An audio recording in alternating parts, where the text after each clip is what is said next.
सकाळी 6 वाजता मी एसटीत बसलाय कारण सकाळी जायचं होता माका गावाकडे जायचं होता कारण की माझी गाडी माका डोळ्याक लागल्यामुळे थंयच राहिली. 7:30 पर्यंत मी माझ्या वसुली गावात पोचलाय आणि तिकडनं गाडी घेऊन मी सलून मध्ये गेलाय. नेहमी माका जर साईड कट मारूच असत तर मी इकडेच येते. एकदा मी मुंबईत केस कापूक गेलाय तर त्यांनी माझी 1 वर्षाची मेहनत फुकट घालवल्यान. नंतर मी कुडाळ घेऊन नाश्ता करून घेतलाय. मालवणला जाताना या भगवती मंदिराची कमान तर खूप वेळा दिसली, पण आज पहिल्यांदाच मी भगवती मंदिराची पायरी चढले. मंदिराचा परिसर एकदम थंड आणि शांत होतो आणि पॉझिटिव्ह वाईब देत होतो. धामापूरचा तलाव मस्त असा असं खूप लोकांकडून ऐकलेलं आहे, पण धामापूरचा तलाव या भगवती मंदिराच्या डाव्या साईडला खाली असा ह्या आजच कळला. तलावातल्या माशांनी आम्ही आणलेल्या शेवावर ताव मारल्याने घराकडे गेल्यावर शोल्डरसाठी एक्सरसाइज करू घेतलंय.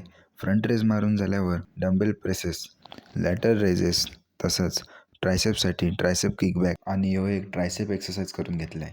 बॉइल्ड चिकन खाऊन कंटाळलो म्हणून चिकन सूप करून घेतलाय. 3 दिवस नो कार्ब डाएटचा असर दिसा होतो. त्यानंतर व्हॅक्यूम होल्डची प्रॅक्टिस मी केलाय आणि नंतर झोपाक गेलाय. भेटूया पुढच्या व्हिडिओत.